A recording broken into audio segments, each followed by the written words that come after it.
have a quorum, so let's call the roll. Sally Ann? Kehoe? Here. Kehoe here. Alquist? Here. Alquist here. Ashburn? Present. Ashburn here. Corbett? Here. Corbett here. Emerson? Leno? Here. Leno here. Price? Price here. Walters? Wolk? Wolk here. Wyland? Yee? We have a quorum.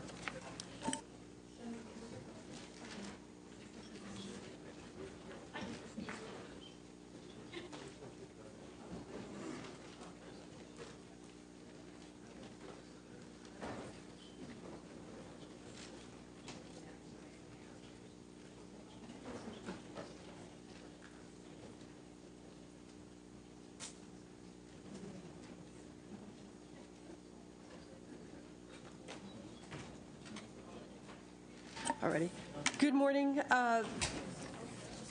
We have one bill, AB 2496 by Mr. Nava, that will go to the floor under the 28.8 rule. So that's dispensed with. And we'll start with Senator Hollingsworth, SB 982. This is a due pass, members. Good morning, everybody. Thank you. Good morning, Chair. Senator Hollingsworth.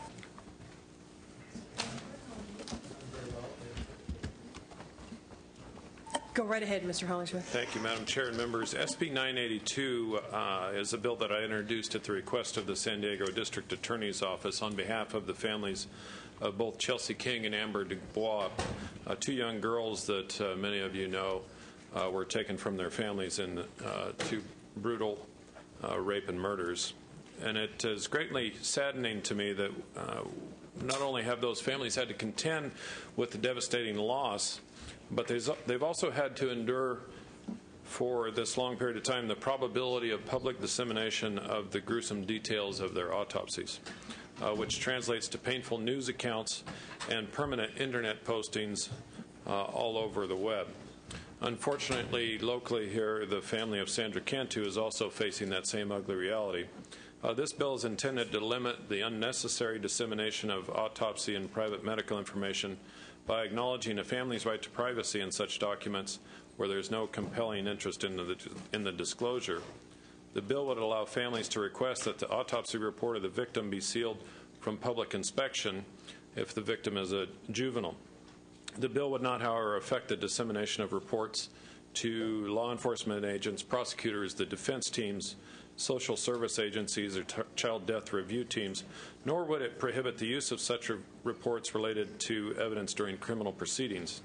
As far as the cost effects of this, the county medical officers, examiner officers must conduct and store autopsy reports under current law, and this bill only requests the reports not be made public, which will cut down on those costs associated with producing such documents.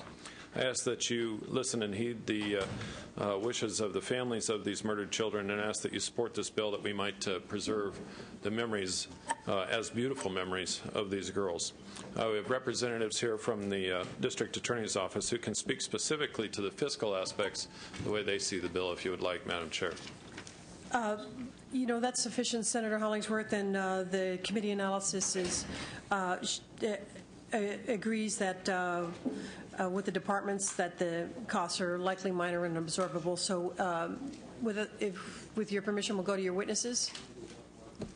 Ma'am, you want to state your name and tell us your comments? Thank you.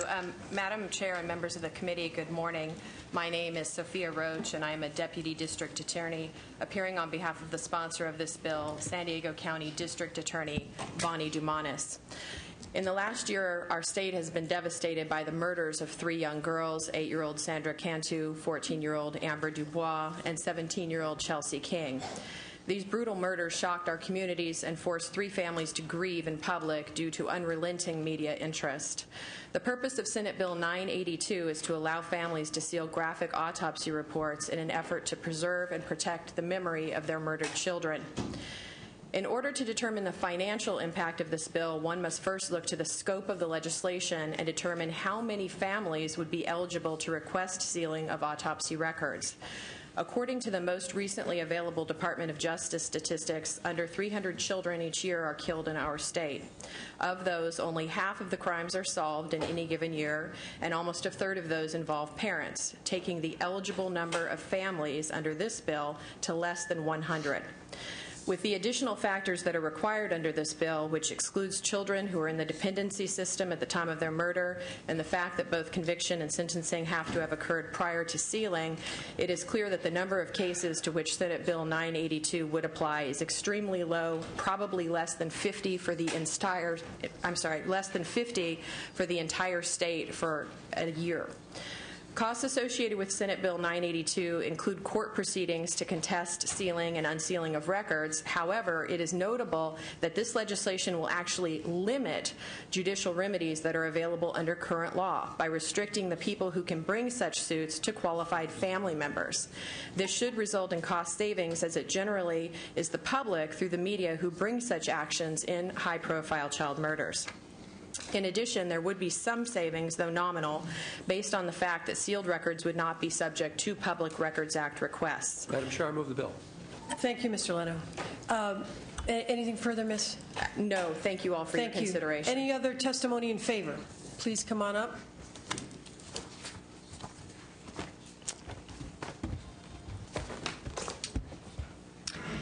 Crystal Jack on behalf of the California State Sheriff's Association and the California State Coroners Association, also in support. Thank you very much. Any further testimony in favor? Is there any opposition testimony? Come on up, please. Then we'll go to Finance. We have a motion by Senator Leno. We'll call the roll momentarily. Madam Chair, members of the committee, Jim Ewert for the California Newspaper Publishers Association. And while we thank the author and her staff for providing a significant movement forward from our perspective from the bill as introduced, we are continuing to oppose the bill on policy grounds. This is the only source of information about how an individual dies and investigated on the public's behalf, and so we urge a no vote. Thank you very much. Finance, you have a comment on this one?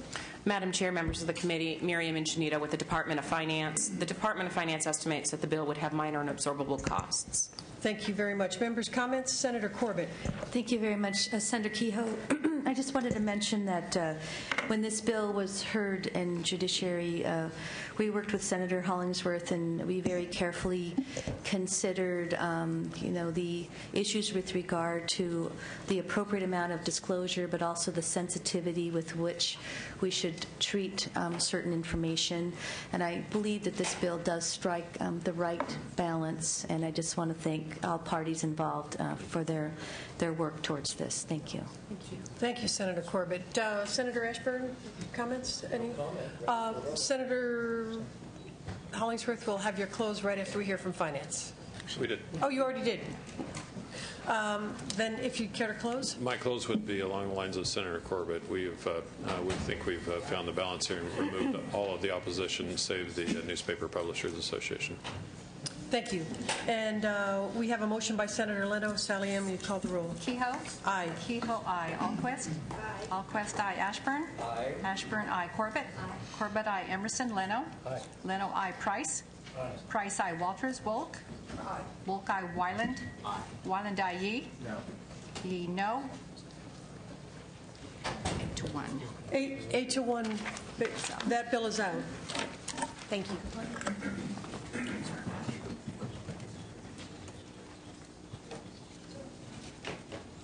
Thank you, Senator Hollingsworth.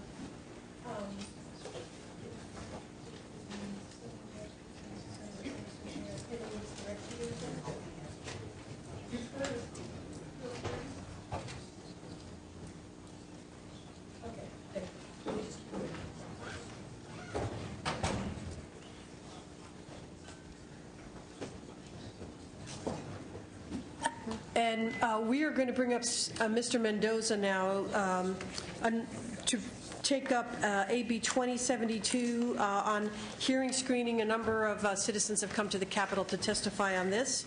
And we have sign language interpreters here, so we'd like to dispense with that bill. And we appreciate Mr. DeVore's courtesy in allowing Senator Mr. Mendoza to come up. So we will go to 2072. Mr. Mendoza, do you open on that? Yes, Madam Chair. Thank you, members. I'm here to present on AB 2072 with the amendments that we take in the Senate Health Committee with the help of our Senator Alquist. This bill now will require the California Department of Education to develop a pamphlet that is comprehensive and provides information to parents on American Sign Language as well as auditory oral approaches. The California Department of Education will develop this pamphlet with the input of stakeholder by a stakeholder group that will include representatives from various communication options.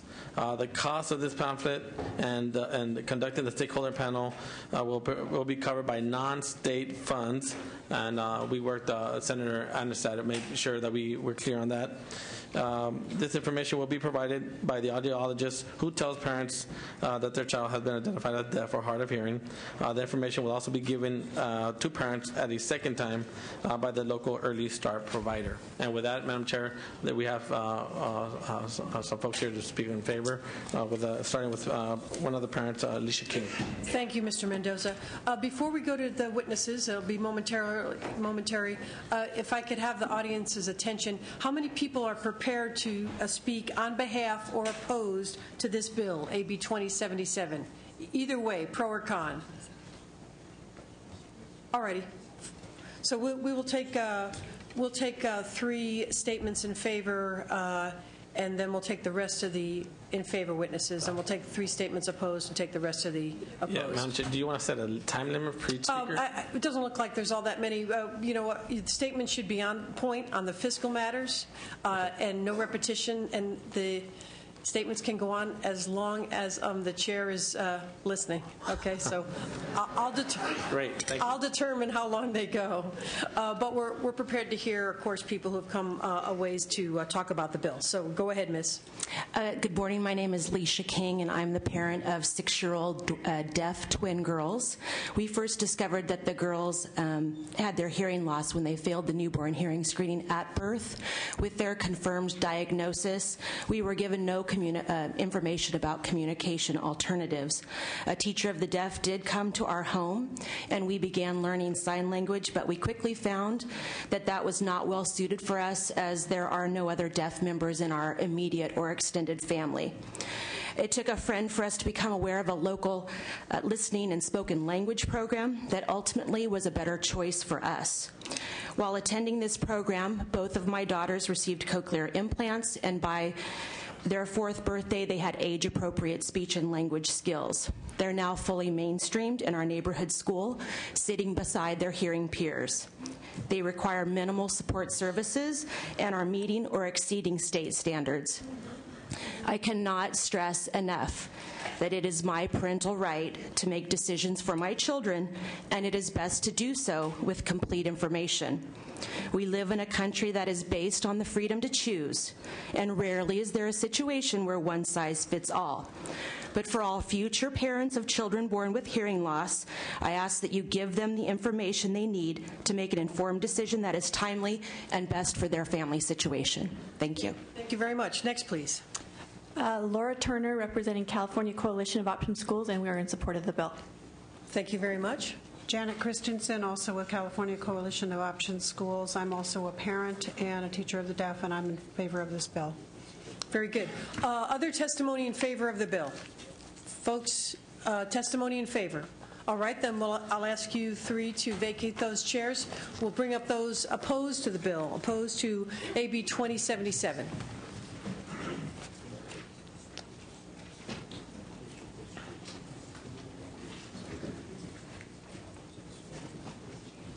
All righty, if you can come up and give us your name and your statement, please.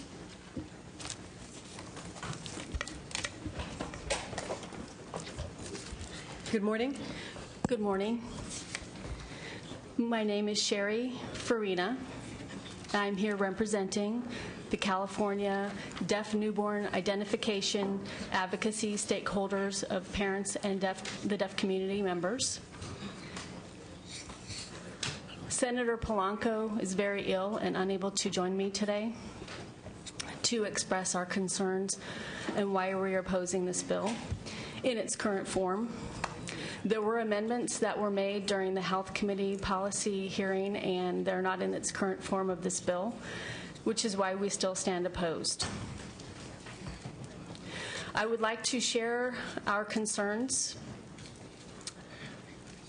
regarding the part of the bill that says, quote, provides that the state audiologists nor early start program providers shall incur any costs for implementing this bill.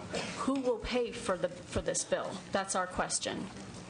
Also, the new funds to be set up would be empty until the state gets contributions. How much money will be needed to cover this entire bill? If no money, then what happens to this bill as required? Regarding the advisory panel, we want to make sure that this committee, that the state is responsible under the Americans with Disabilities Act to understand that it absorbs the responsibility to pay for all of the accommodations, whether it's sign language interpreters, oral interpreters, real-time captioning. The state is responsible to pay for that, and it's not contingent on any contributions to the fund. We hope that the staff analysis has asked the California Department of Education costs related to everything involved in this bill and whether or not they were going to absorb the cost. It's really important to have enforcement of the funds and who will monitor and make sure that the contributions are not in conflict from any big-time industry with those who are represented on the panel to make sure that there's no conflict of interest. Who's going to monitor that? If the bill is amended, will the committee be looking at those changes in the amendments? The cost associated with the shipping of the current pamphlet is roughly 1,400 audiologists in the state of California that are California licensed. While this bill creates a new professional activity in which the degree, the certification, licensing does not require audiologists to be knowledgeable in the educational aspect of sign language development. Therefore, they would be asked to present information to new parents, and that would require an additional training. So I hope that the training costs are included. The chair of the Health Committee, Senator Alquist, did ask for restrictions on the audiologists, and that's not in the current form of the bill. So we have concerns there. What would that mean? Audiologists registration not licensed required in California, not including aspects related to American Sign Language. And it's really critical that they have training before they are allowed to pass out any kind of materials or information to be able to intelligently answer questions related to American Sign Language. Also, the bill talks about the pamphlet and collecting information from the advisory panel, as well as collecting written information. We want to make sure that the California Department of Education has the survey and that information is available in American Sign Language on video on the CDE website. The bill itself also says that the department will be able to or needs to include travel costs. You know that there's automatically some travel costs that affect some panel members. We hope that the Appropriations Committee takes a hard look at all of the different areas of concern and make sure that the funds themselves, that someone is able to monitor and make sure that it's impartial and neutral. So thank you for your attention to our concerns. Thank you. We appreciate your comments. I'm here to answer any questions. Thank you. Is there? I'm going to go to Senator Alquist, the chair of our Senate Health Committee, after the testimony is finished. But first, let me see. Is there any additional testimony opposed to AB 2077? please come on up. Any other testimony opposed? You should be coming up now. All righty. Sir, tell us your name and your statement. Yes, thank you. Yes, I'm Boyce Himnon. I'm with California Communities United Institute, and sadly, we must oppose this bill. We do not believe that referring the parents to an audiologist will result in a fair and accurate description of all of the options available for the parents and for their children, and we think that the legislation needs to be amended to make sure that that happens. And so, as I say, regretfully, we oppose the bill. Thank you. Thank you. Any additional testimony for or against AB 2077? Seeing none. 2072. Beg your pardon. I'm looking at the wrong line. 2072. Thank you very much. Senator Alquist, do you have some comments? I do have some comments. And we do appreciate your work on this bill in the Health Committee. Thank you, and I do appreciate Assemblyman Mendoza's work on this bill. I and my staff have spent hundreds of hours on this one bill. In fact, somebody even said to me, you know, why did you even take on this issue? I took it on because I care about these children, and because once a week for all of my 4 years in college, I volunteered at the Illinois School for the Blind in Jacksonville, Illinois, where McMurray College is. And I worked with children who had multiple handicaps. So I really care about the children, and we here are doing something to make something better for children. And this really has become a really good bill. One thing I'd like to make, well, several things. One, the opposition keeps talking about the Department of Education. Well, the opposition really wanted the Department of Education to house this bill should it become law. And now they're bringing up some other issues, which I'm sure the appropriations staff can deal with. Assemblyman Mendoza, for his part, took every single amendment that we asked, except one, which he agreed to, but just time-wise, it did not work out for him to take it till now. And we're hoping, and I will say exactly what the amendment does, and I'm hoping that this can be done while the bill is on suspense here in Appropriations.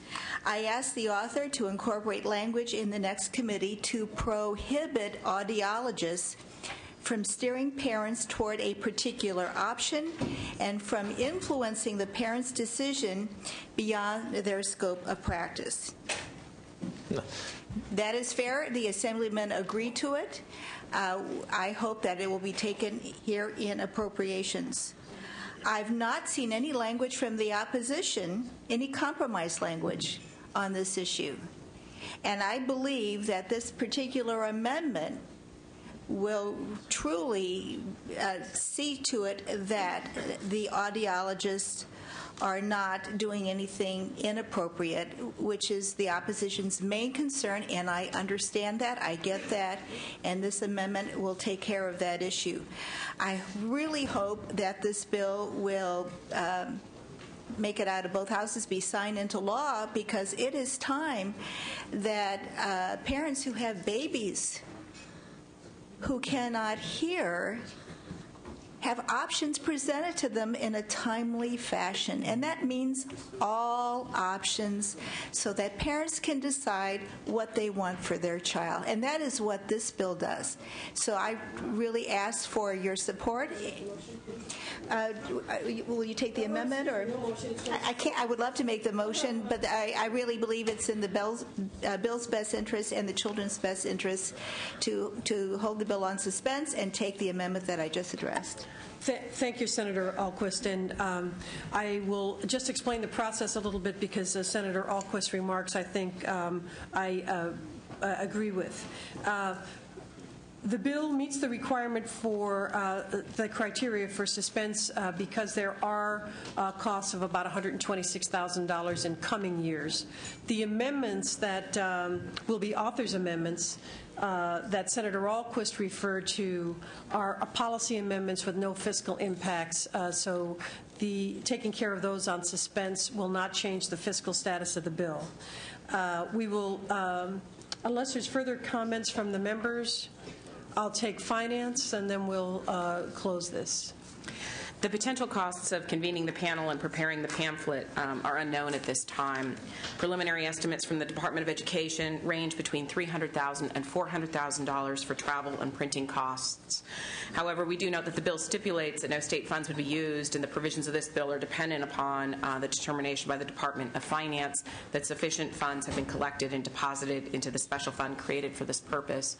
We do continue to note that there could be potential cost pressures as a result of this measure should private funding not become available. Thank you.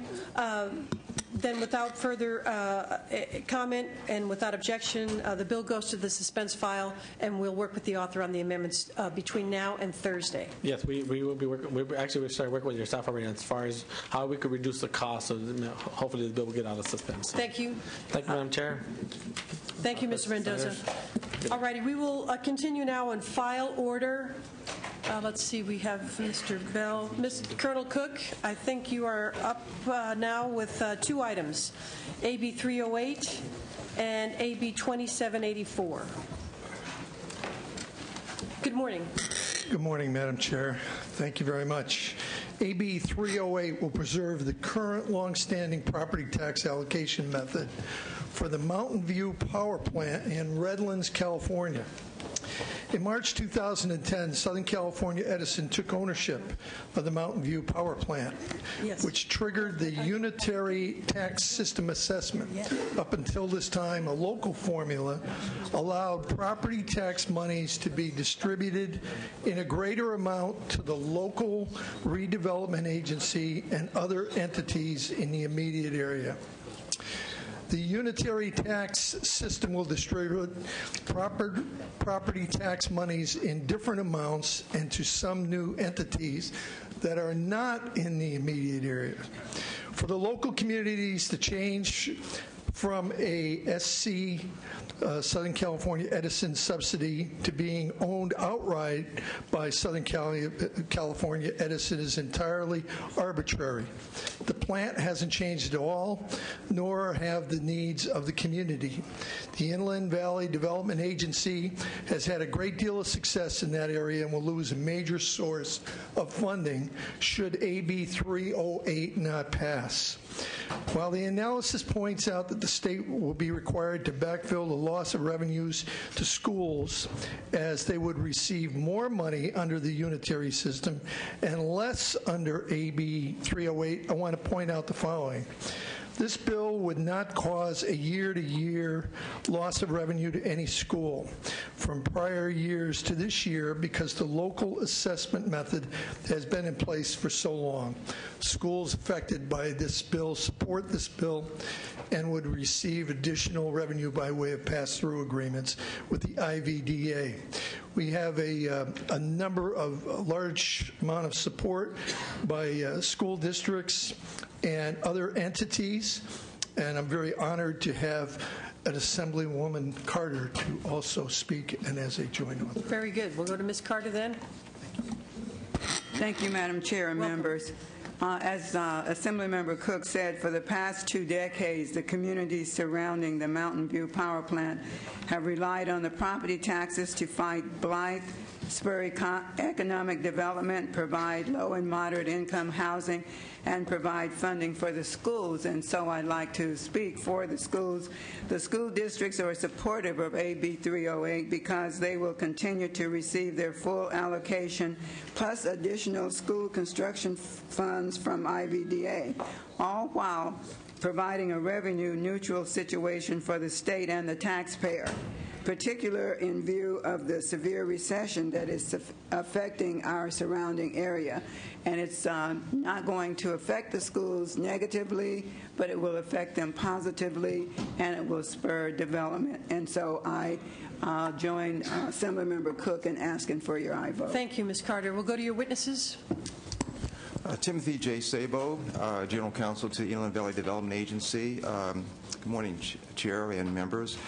3 minor points I'd like to make very quickly. First of all, we have coordinated the language in the bill with the representatives of the State Board of Equalization. We had numerous drafts before the bill was actually submitted to make sure that they agreed with the method by which it's stated in the bill. Secondly, as both Assembly members have stated, the local school districts, which include the Redlands Joint Unified, Colton, San Bernardino City Schools, Community College, and the San Bernardino County Superintendent of Schools, do receive payments from the Inland Valley Development Agency. Since inception, that's almost $26 million that has been paid to them through the last fiscal year that has gone for capital improvement projects. The Redlands Unified School District has received slightly over $3 million during that period of time. The other point is with regard to housing. The Inland Valley Development Agency, the number that has been given of $4.5 million to be lost, in addition to that, there would be $1.2 million that would be paid to the Low and Moderate Income Housing Fund, and that would be an annual amount. We have the support of the local nonprofits that are supported both by the City of Redlands and the City of San Bernardino, who participate in various housing programs. So those are the final 3 points as far as the impacts. Very good. We'll go to the next speaker. Thank you. Yes, Mike Burrows, Assistant Director, Inland Valley Development Agency. The genesis of this bill and the intent is to preserve the status quo, to continue to maintain local services and programs, including infrastructure development, at a time when recent local unemployment has hit an upwards of 15%. It's vital to continue the efforts of the effects of base closure and conversion, but provides local resources to deal with local employment opportunities. So continued job creation is key to this area, and the bill provides for that additional infrastructure development as well. The funds received by the IVD are reinvested back into the community in the form of program services and infrastructure. So we do appreciate your consideration. Thank you. Next, please. Terry Burns on behalf of San Bernardino Superintendent of Schools, Dr. Gary Thomas, and the San Bernardino District Association for Better Schools, SANDABS. Very much in support. IVDA has been a good partner with us in all of our school districts, and we encourage your support. Thank you. Next, any more testimony in favor? Is there any opposition testimony? Finance, do you have a comment on this? Madam Chair, the bill would result in an estimated additional $4.5 million per year in property tax revenue for the Inland Valley Development Agency, a share of which would be redirected from K-14 school districts. Based on current property tax distributions, we estimate approximately 36% or $1.6 million of the redirected sums would normally flow to K-14 schools. Insofar as some K-14 school districts would receive less revenue than they would receive under the provisions of current law, the state general fund would be required to backfill the difference in years when Test 1 of Proposition 98 is not in effect.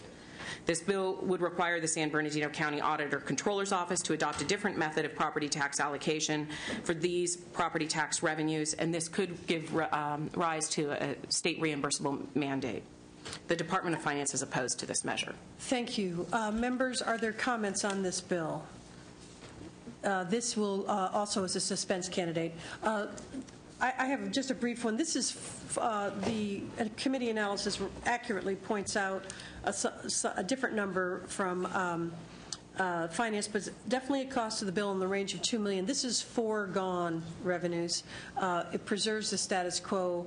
The state is not getting these revenues now, and the ownership and the plant changed to a regulated utility, through no fault of the local. So I think it's a good measure, Mr. Cook. So we'll work on that while it goes to suspense, then without objection. And now you have to take up AB 2784 on adding members to the California Veterans Board. Thank you, Madam Chair. AB 2784 would expand the California Veterans Board from its current composition of 7 members to 9 members, with 1 member having expertise operating a medical facility and the other having expertise in mental health issues such as post-traumatic stress disorder and military sexual trauma. The bill also encourages the governor to consider a veteran with specific expertise in women veterans' mental and physical health issues. Amendments were also taken to do that, and they also we had amendments which made the cost minor and absorbable. I ask for your aye vote. Thank you, Colonel Cook. Any testimony in favor? Any in favor? Any opposition testimony? Finance, do you have a comment? The addition of 2 members to the board would result in minor and absorbable costs. However, because the bill's provisions would alter the administration's deliberative process, the bill could result in pressures for any department that provides programs and services to veterans. Members, this is a do pass, but I do have objections to the bill that I've discussed with Colonel Cook, in that the Veterans Board currently has only male members. About 11% of people in the military are women. I had asked Colonel Cook to consider maybe providing for some women members. And according to our back-of-the-envelope calculation, 11% of the military force would result in 1.8% women members on the Veterans Board. I had asked for 2. But Colonel Cook, I really think this is an important issue. Coming from San Diego, and I know you have far more experience than I do, but coming from San Diego, where we see thousands of veterans residing and leaving the service and becoming members of the community, active duty members that live all over my district. There's a lot of issues that bear on women's service in the military, in the Navy and in the Marine Corps in San Diego. And I really think it's a worthy idea. Madam Chair, I didn't have a problem with the fact that you wanted a woman on the board. There's currently 1 on there. I did have a problem with 2 because of the numbers. And the way it was explained to me, that would have 2. Now, in the language, in terms of the amendment, and I haven't seen it this morning because I just got off this plane, I'm sure we can work that out. And if you want to have that permanently stated to have 1 in there, which is close to the population, I have no objection. I'm hoping we can get to 2 because, and we can have these disagreements over numbers. We know that women veterans have been traditionally underserved in the community. We know that women suffer tremendous numbers of sexual assault experiences, especially in active duty. We know that veterans programs have overlooked them in the past. Post-traumatic stress syndrome hits women as well as male veterans.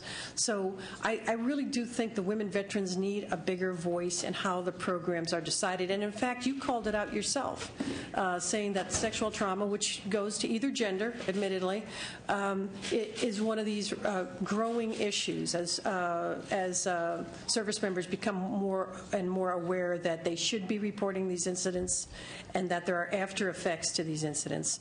So I'm hoping that we can get to 2. I'd like your commitment on that. Can I look at it and talk to my sponsor and see what, right now, because it's a committee bill, and I would like, without going forward, at least talk to them. But I think there's some am committed to. Okay. Colonel Cook, we could possibly put the bill over to the end of the file, or can you do that? Or until Thursday. But there's some comments from the members that I think you might be interested in also. First, Senator Woke, then Senator Alquist, Senator Ashburn, and Senator Weiland. So we're going to be here for a minute. Okay. Senator Woke. Thank you. I appreciate you giving me so much time. This is a very important request. When I was on the Veterans Committee in the Assembly, the Committee on the Status of Women, the Commission on the Status of Women, along with women's veterans organizations, in fact, did a study which documented exactly what our chair has talked about, a number of other serious concerns. We had a hearing. We had a Women's Veterans Summit in Solano County, and all these issues really do need to be dealt with. And in fact, the head of the Veterans, Ted Pintillo, was there as well, was very responsive to all of that, and has incorporated many more women into his efforts. So I think it would behoove you to listen to the chair. It's a good suggestion. Long overdue. Senator Alquist. As a former member of the Commission on the Status of Women, back when I was in the Assembly, I certainly believe that the numbers that our chair quoted are accurate. I think this is a very, very serious issue. And as one who has a degree in mathematics, I certainly believe that 1.8 is closer to 2 than it is to 1. And so I really would like to see 2 women on it. And more than just would like. Thank you. Senator Ashburn. Yes, Madam Chair, thanks. As has been pointed out, there is currently one woman member of the board.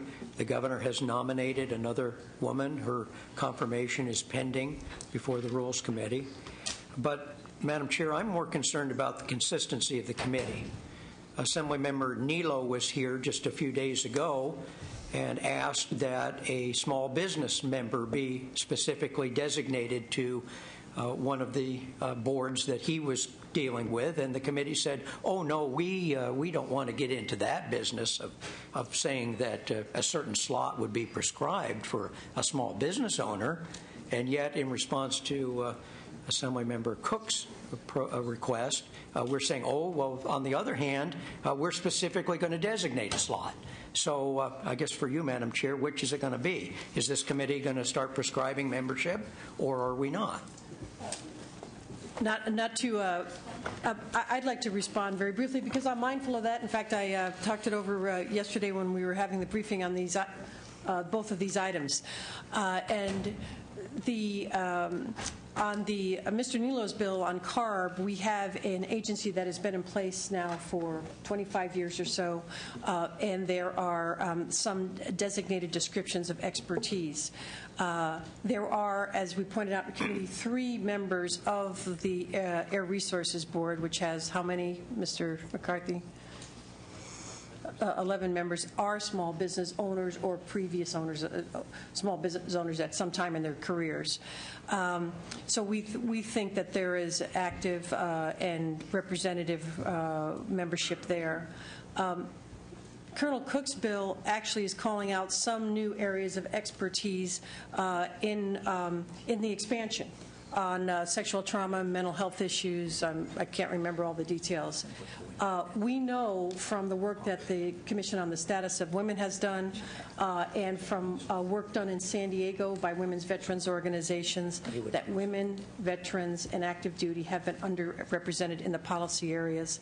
We think there's ample evidence here that it should be fixed. We are not near the representative number that we should be on the Veterans Board. So that's why I'm urging Colonel Cook to take this amendment. Any further comments? Yes, Madam Chair. I mean, I would be happy if all the members are female on the Veterans Board, if they're otherwise extraordinarily qualified for that position and serve the interests of the people of the state. But in the instance of the CARB Board, it is coincidental that there happened to be 3 members of that board who at one time were small business owners. It is not that we prescribed a small business slot as Assemblymember Nilo was seeking. This committee said no when we got to the business of prescribing a specific position. Assemblymember Cook comes here and says we need to have this expertise on the board. We have a female member there now. We have a female member pending confirmation. And yet the committee says, oh, in this instance, we're going to start prescribing the position. I simply want to point out the inconsistency of the chair and of the committee if this is the way that we go. Senator, can we finish the members here, and then I'll return, and then we'll really need to wrap it up. Senator Weiland and Ms. Remington, are you going to make a comment? Okay. I must admit I concur with Senator Ashburn's comments because I think the qualifications are key. It wouldn't bother me if they were all women. But I'd like to make another comment of a way that's a little tougher, but something that has been dear to my heart for a long time, and the real way to solve this problem. And the real way to solve this problem is to have the services do a lot of this work before separation from the service. I was talking just yesterday to a member of a commission that, and we hear this all the time in San Diego County, for example, from the county folks who work with veterans. And one of the biggest problems is so many don't know the services available. And with the amount of money that we are spending, it just is crazy to me that we don't have set up in the programs before separation the kind of counseling that would be appropriate, which would absolutely solve these sorts of issues. It would not take that much. We could, if sometimes PTSD shows up later, they could be counseled as to that this may happen, as to what services are available. And I'd love to work with people like our local congressional delegation, for example, like Congressman Filner, who's worked on these issues, and it would be a wonderful thing if we could make that happen. Very good comments, Senator Weiland. Thank you. And Senator Alquist, you are the final speaker. Thank you. Just very briefly, to ask for 2 women out of what would be 9 is really nothing to ask. Then there are some issues dealing with women, such as sexual abuse, rape in the military, which predominantly, not all the time, but predominantly is done by a man to a woman. Oh, yeah, very good. I think it's very fair. Women have had to work really hard to even be in the military. And it's a serious matter that you're hearing the women of this committee state why it is important. I mean, there's one woman already on this and another one who may be appointed. But we don't know what that will be like in 10 or 15 or 20 years. And so I do hope, Assemblyman Cook, that you will not only discuss this with your committee, but truly understand where we are coming from on this issue. I would appreciate that. All righty, Senator Cook, excuse me, Colonel Cook, what's your pleasure? Take the amendment now or put it over and discuss it with your supporters? I would like to discuss it, but can I make a final comment on this? Yes, sir. Obviously, I'm caught between a rock and a hard place. And we think you have very great powers of persuasion. Go back and talk to those guys. But what I wanted to say was, in regards, I am very, very sensitive to these women's issues, and right. I have no problem if everyone on there is a woman. The only thing I'm afraid of, and we dedicated the Purple Heart Memorial this weekend in the park there, and we had quite a few of them. And those guys and gals that have been wounded in combat, those that have been killed, they also have issues about the hospitals and about the care. And you're absolutely right who made the comment about oftentimes the military and should have done that before they were released from active duty. And unfortunately, that did not happen in Vietnam. It did not happen. And here we go again.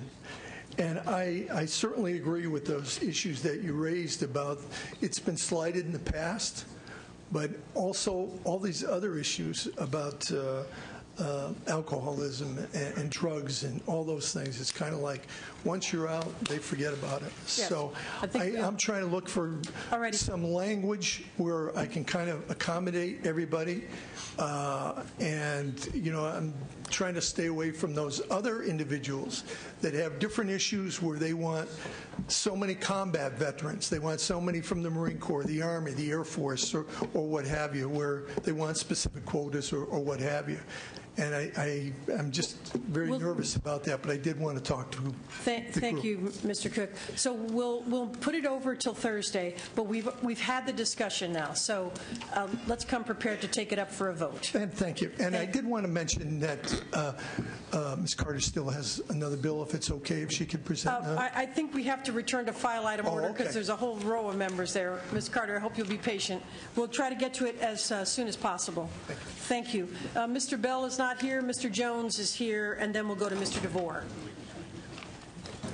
And these are both suspense items, Mr. Jones. I hope we can dispense with them. We're a little bit behind. Be quick, Madam Chair. Which one would you prefer to proceed with? 663. 663 establishes a small pilot program in the courts to provide interpretive services so that the 7 million Californians for whom English is not their primary language can understand the courts and the courts can understand them. It establishes a new fee on telephonic appearances.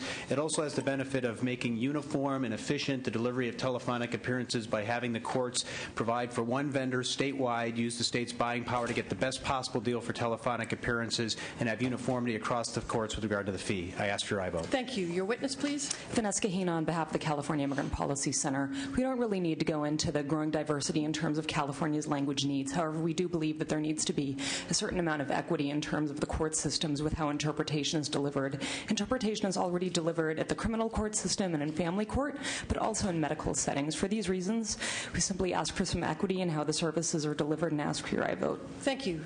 Tiffany Mock on behalf of the ACLU. For reasons already stated, we support this bill as well. Very good. Any other testimony in favor of AB 663? Thank you. All righty. Hello, I'm Boyce Hinman with California Communities United Institute, and we urge you to vote in favor of this bill. All righty. Please. Thank you. Any other in favor? Opposition? Opposition? All righty. Finance?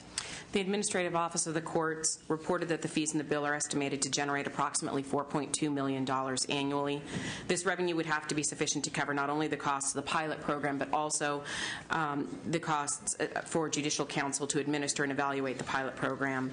The Judicial Council's administrative costs are estimated to be less than $500,000.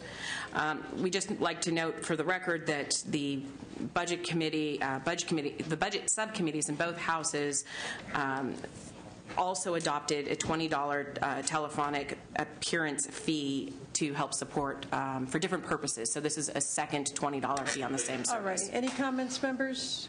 Without objection, then that goes to suspense. And Mr. Jones, you've got AB 1653, Medi-Cal Quality Assurance Fee. Yes, Madam Chair, Senators, this bill And this is also going to suspense? Yes. This bill makes technical changes to my AB 1383 of last year, which provided for a hospital quality assurance fee. These changes are necessary to meet requests of CMS, which is the federal agencies whose approval is necessary to implement this fee. This bill and its predecessors will bring several $billions not only into California's hospitals, but also to provide children's coverage. I want to note one issue. I agreed to take an amendment at the request of Chairwoman Alquist and Senator Leno in the Health Committee. There was a disconnect between the language that was submitted and the objectives of the two hospitals that asked that those senators asked me to take that amendment. The sponsor, the California Hospital Association, is meeting with those two hospitals to work out that disconnect. I understand that either Senator Leno or the chair could ask to have this bill taken back to Health Committee if that's not resolved. You have my commitment that we will get that resolved, and I appreciate the indulgence of the senators, and I'm sorry about the disconnect. All righty. Your witnesses? Madam Chair and members, thank you. Martin Gallegos with the California Hospital Association in support. Stabilizing Medi-Cal rates for hospitals is critical to maintaining access to Medi-Cal patients.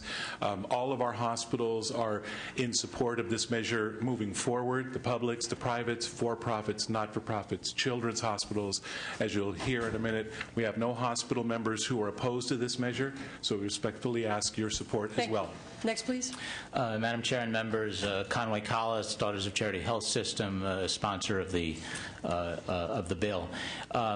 This bill was, as you know, amended to comply with certain requirements of CMS. There are still some technical wrinkles that need to be worked through. They are being worked through. It is absolutely critical for the survival of safety net hospitals that this gets passed and signed by the governor in August in order for us to receive the CMS payments in a timely way. Thank you for your support.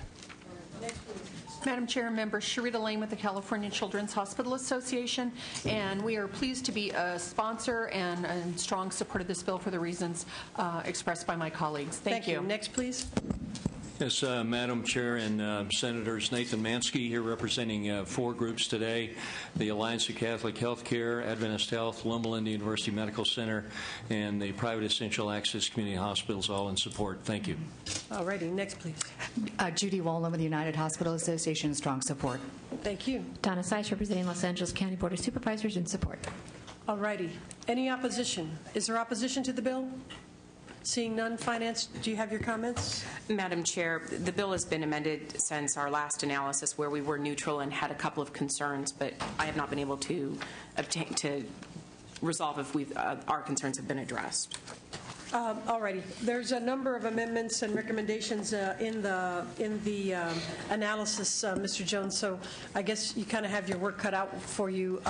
We're happy to work with your staff between now and Thursday. Right. Also, I just want to underscore that we have worked closely with the administration on this bill, and we have and continue to be open to suggestions that they have. Thank you. Any comments, members? Then, without objection, the bill moves to suspense. Thank you, Madam Chair. Thank you, Senators. Mr. DeVore, non-probate transfers. This is a due pass, members, and I think there'll be some discussion on this too.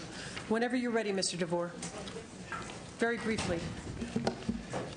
Thank you, Madam Chair. I bring before the committee today AB 724, which has passed the Assembly in various forms 3 times now, unanimously over the past 6 years. When we started on this quest in 2004, we had about 7 states nationwide that had revocable transfer on death deeds. I think we're up to about a dozen now. I do know that 7 members of this committee have voted for this bill or its variations, while members of the State Assembly. Put very simply, the simple revocable transfer on death deed, or the revocable transfer on death deed with life estate, which this bill would create, is a way for people who are cash poor but house rich to be able to have a simple form notarized that would transfer their house in the event of their death to any individual that they designate. I note that the committee's analysis shows that fiscally this is unlikely to have any new state costs. It would likely decrease the backlog in the probate courts and further would likely result in decreased costs for counties for public administrators. With that, Madam Chair, if there are any we'll go to your witnesses, questions Mr. DeVore. Yes. Jerry Gonzalez with AARP and its 3 million members in support of the bill. Thank you. Next, please. AARP, would you just sit tight for one moment? Thank you. Go ahead, ma'am. Mary Toops, sponsor of this bill. As a self-funded activist, although I have worked for 15 years as a legal services lawyer serving those who cannot afford to pay a lawyer, a few of whom own a home and would come to me telling me they couldn't afford to pay a lawyer for a trust, but they wanted their home to not be probated. All these years I have told them, I'm so sorry, but they live in the wrong state. If they lived in 15 other states, they could hold title so they could avoid probate, but we don't have that here. So 9 years ago, I decided I needed to work on this. Today, I would like to speak to you. I'm very pleased with the report and the information written.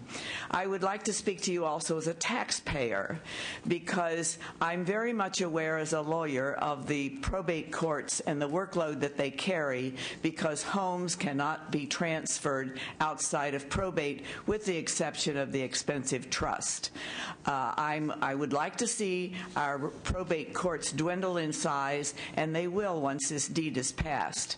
I also have been offended for many years about all the people who apply for Medi-Cal, especially with the nursing home care, and yet they're very wealthy, so they lock their money up in trusts that protect them from Medi-Cal reimbursement. I am a taxpayer who believes that people should pay Medicaid reimbursement, Medi-Cal, pardon me, in California, reimbursement claims. And the 9 years I've worked on this, I have made this very clear to everybody that this is not a creditor avoidance device. This is a deed that will avoid probate. So as a taxpayer, I would like to see the added money that will come to the government, to the state of California, because people will be holding their homes with a transfer on death deed instead of hiding them in trusts prepared by lawyers to avoid the payment of the reimbursement. Thank you. Thank you. Next, please.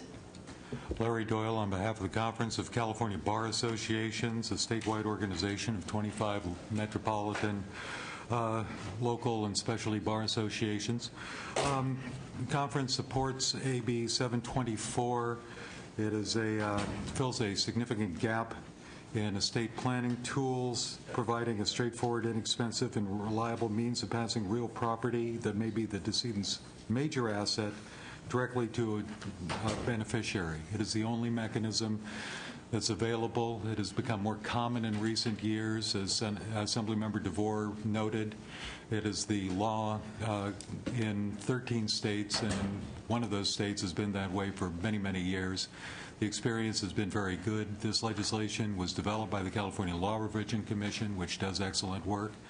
And the National Conference on Commissioners of Uniform State Laws last year got on the bandwagon and adopted the Uniform Real Property Transfer on Death Act.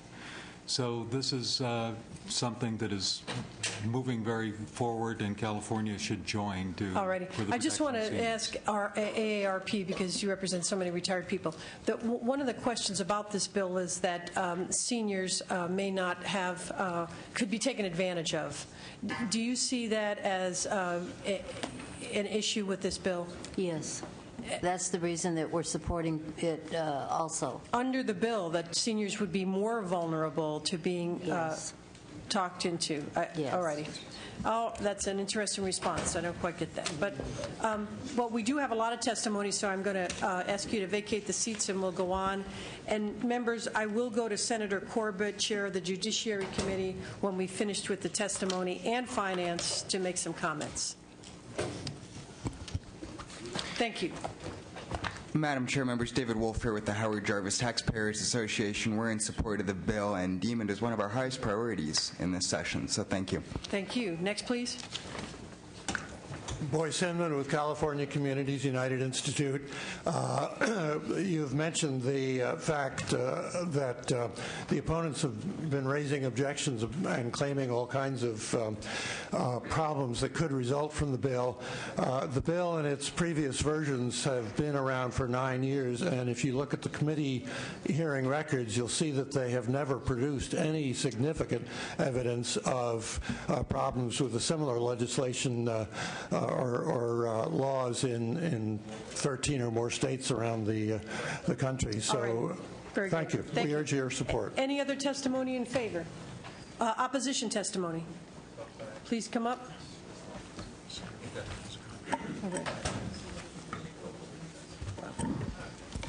Go right ahead, Mr. Belote. Madam Chair and members, Mike Belote for the California Judges Association. As Mr. DeVore has appropriately indicated, this is not a new idea. It has been put before the body repeatedly over the years. It's also not a new idea in this term.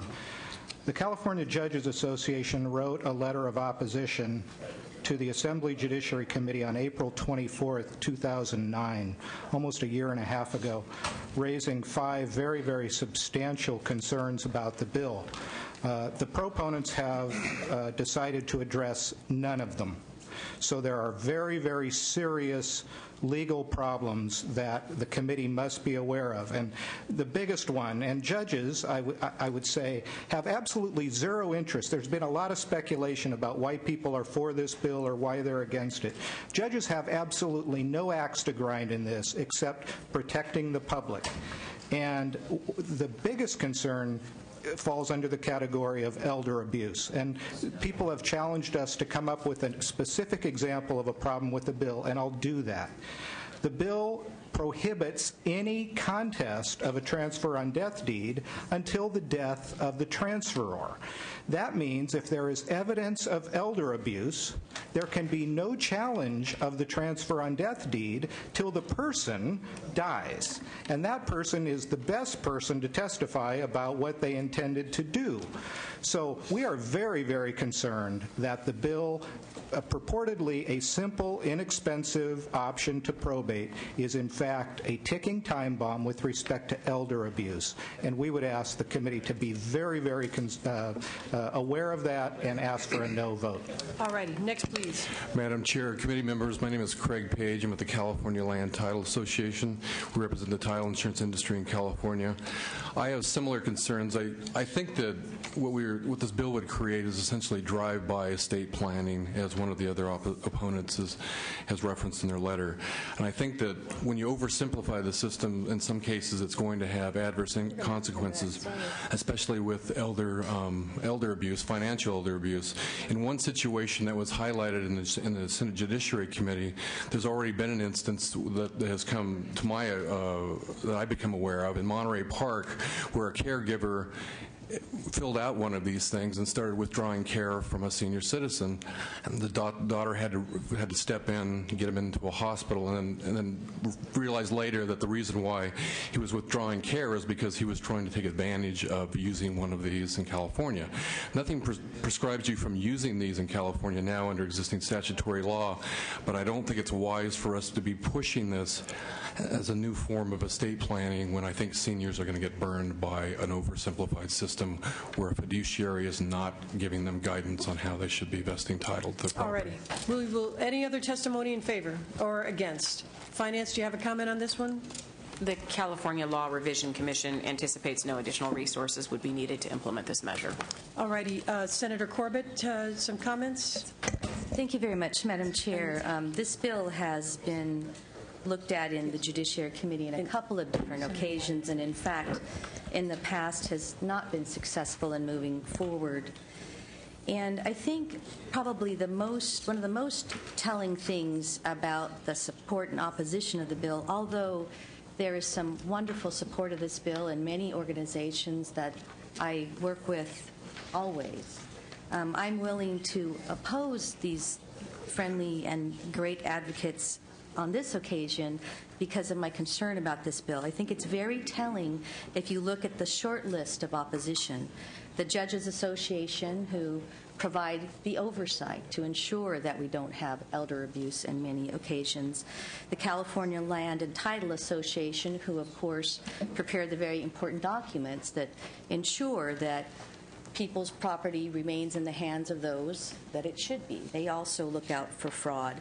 And obviously, very importantly, the Trust and Estates section of the State Bar of California, all of the attorneys who practice probate law who are associated with this organization. You should also know that in the Judiciary Committee, Senator Harmon and myself both voted no on this bill. There's no partisan issue with this bill. Two attorneys who have practiced probate law for a number of years voted no on this bill and were opposed. In my own private practice, I could go on with stories of individuals who have been taken advantage of over the years, and we only were able to protect them because we have a body of law, probate law and other laws, other elder abuse laws that many of you have worked on and supported over the years.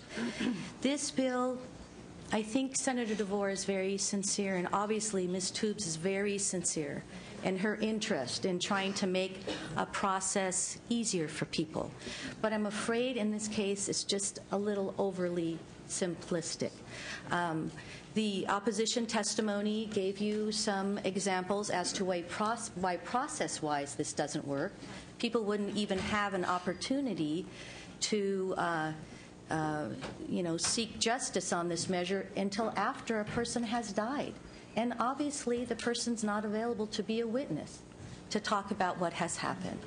So where this is one of those bills that sounds like it may be a very good thing, in fact, I think it is overly simplistic and does great harm to the oversight we already have in our laws to protect seniors.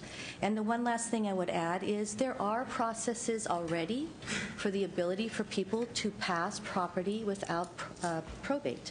There are ways to do transfer not only real property but personal property, small estate petitions, joint tenancies, I won't get into all the details, but there are processes available.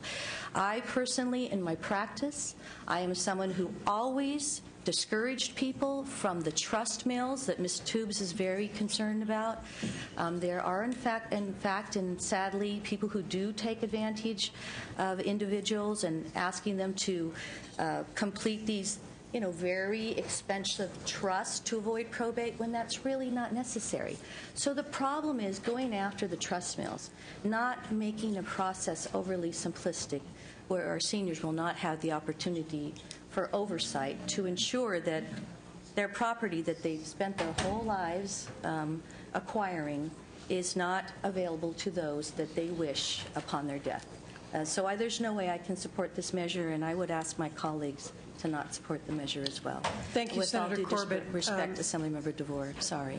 We appreciate your work with this bill in judiciary. Members, we're going to Senator Weiland, then Senator Wu, then Senator Leno. And I do remind you, floor session starts at 1 o'clock. We're going to probably have to return after session. We have a lot, much more work to do. Senator Weiland. I think this bill is very well intended, and I think I see the basis of the intention, but I can't support it really for the same reasons that Senator Corbett has lined out. I haven't had the sort of experience that she has, but I was the executor in a couple of estates where they were complex that lent themselves to possibilities of abuse, and that's my concern, really, that it's too easy for there to be undue influence with elderly people, especially if they live late in their lives, for all kinds of reasons. A sibling ends up being the caretaker of someone and rationalizes to himself or herself that he or she deserves this. The other siblings are off away and not doing that, and the next thing you know, this has happened. So I understand the motivation for it. I'm concerned for those same reasons. Thank you, Senator Weiland. Senator Woke, and then Senator Leno. Just briefly, I share Senator Corbett and Senator Weiland's concerns. This is the largest and wealthiest generation in history, and largely it's due to the homes that they own, that we own. I think it's really important to be careful in this area. It is elder financial abuse is growing. It's a very serious problem, and I think before we go against both the judges and the bar, we ought to have some more discussion about that issue, and I'm not supportive today. Senator Leno. Thank you, Madam Chair. This is a bill that I supported when I was in the Assembly, and I did support it when it came through judiciary this time around. And I also recognize and respect the assessment of the issue by Senator Corbett. She knows the issue better than I. At the same time, I think this is one of those situations where we're looking at changing the way we do things. And I think Assemblyman DeVore has been thoughtful in that 5 years ago, he directed the California Law Revision Commission to study this issue and California's non-probate transfer provisions.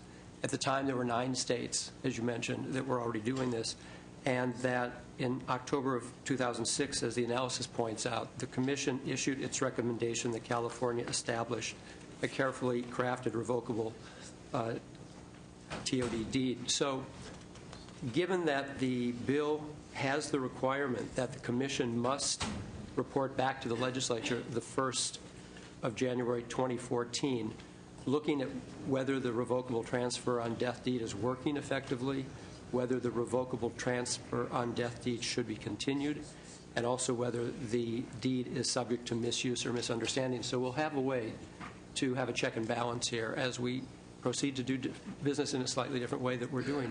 But it also gives me comfort in supporting the bill today that the attorneys at the AARP have looked at this, the attorneys at the California Association of Retired Persons has looked at this, the attorneys at Equality California have looked at this, and they're all in support. So I think to move forward cautiously with an opportunity to have a report back to us that we're not causing any of the concerns, in fact, that are brought forward today, I think it's a supportable bill, and I'll be voting for it again. Any further comments, members? We heard from Finance. This has been a tough one. I want to not increase the possibility of elder abuse. But I do think, and have talked to people in my district about this and members, and I appreciate the members sharing their comments, Senator Corbett, Senator Harman, and others.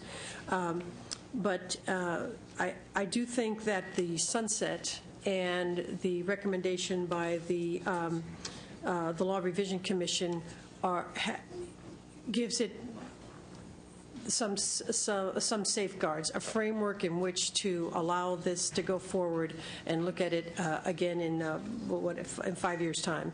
So I'm prepared to support it this morning. And let Senator Corbett have a final remark. Just one last remark. I know that it does give us comfort from time to time to have a sunset on a measure, so we have an opportunity to see how something is working.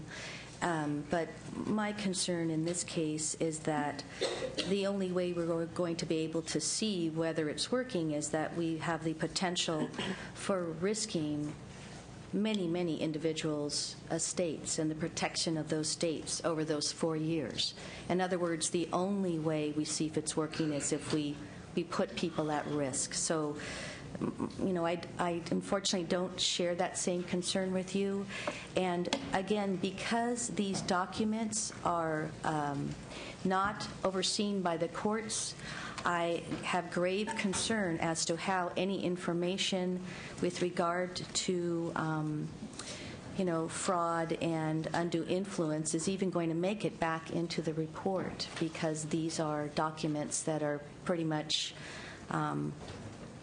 written without any oversight. So I have a concern about that as well, and just wanted to share that with you. Thank you.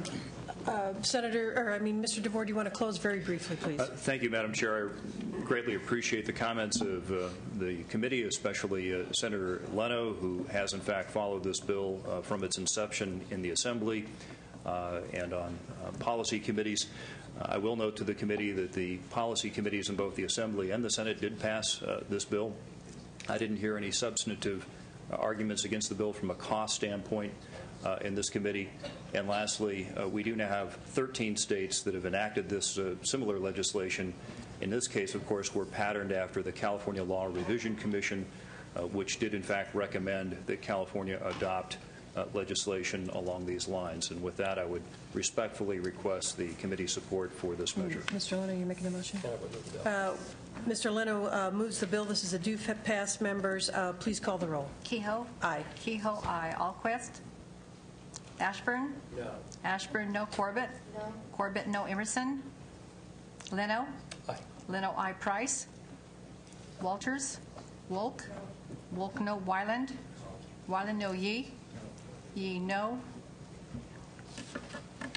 2 to 5. 2 to 5, Mr. DeVore.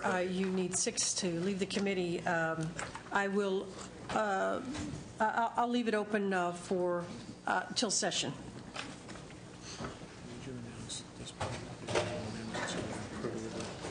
Yes, members, if I could have your attention for a minute. AB 2092 by Mr. Huffman on financing in the Delta Plan. We're putting that over till Thursday at the author's request. Mr. Fuhrer, your next 2 items, both do pass.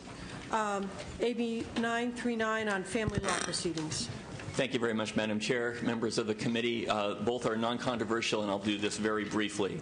AB 939 is a committee bill that implements key recommendations of the so-called Elkins Commission, a commission convened in the wake of an important Supreme Court decision about family law. This bill is designed to implement recommendations from a commission that was formed subsequent to that Supreme Court decision, designed to make family law courts more accessible, fair, and better managed, so that people who participate in that process really get a fair day in court. There is no mandate pursuant to amendments we've taken associated with the bill, and as a consequence, the bill should have no fiscal implications to speak of, and it has only received aye votes, and I urge that here. Let us go to your witness. And Mr. Leno moves the bill. Tracy Kenny, on behalf of the Judicial Council, in support of the bill. We believe it will allow the courts to use their existing resources more efficiently because of the authority it would provide them, and we ask for your support. Very good. Any additional testimony in favor? Is there opposition testimony? Seeing none, Finance, do you have a comment? We don't anticipate any state costs, and the Department of Finance is neutral on this measure. Any comments, members? We have a motion by Senator Leno. We'll call the roll. Kehoe? Aye. Kehoe, aye. Allquist? Aye. Allquist, aye. Ashburn? Aye. Ashburn, aye. Corbett? Emerson? Aye. Emerson, aye. Leno? Aye. Leno, aye. Price? Aye. Price, aye. Walters? Wolk? Wolk, aye. Wyland? Yee? Yee, aye. 8-0, it's out. 8-0, that bill is out. And Thank you, Mr. Chair. 2322 on abuse of children, elder independence. Yes, a similarly uncontroversial measure. This bill arises from the deaths of kids in the LA County child welfare system and is designed to give more information to the social workers who are charged with determining where to place those kids. It gives them the ability to share information with each other and to be cognizant of information about criminal convictions of adults in whose homes the kids might be placed. We've taken amendments to eliminate cost considerations here. Very important bill that literally could save lives in Los Angeles County. Urge an aye vote. Thank you. Your witnesses, please. Mr. Emerson moves the bill. Garrison Smith, representing the Board of Supervisors. We're one of the co-authors of the bill with CWDA and SEIU. Which Board of Supervisors? I'm sorry, LA County Board of Supervisors, excuse me. And so we're requesting authority to add convictions to the database, and we've said there'll be no cost. The cost will be local. LA County will be paying for the very minimal cost associated with adding this new feature to an already existing database. So, thank you. Next, please. Hi, Tia Orr on behalf of the Service Employees International Union. We represent the social workers, and we ask for your aye vote so that we can have this tool to make better and well-informed decisions when we investigate child abuse and neglect. Thank you. Next, please. Madam Chair, Dan Filozzato on behalf of the Los Angeles County District Attorney's Office. We urge your aye vote, and I'm here to answer any questions you might have. Thank you.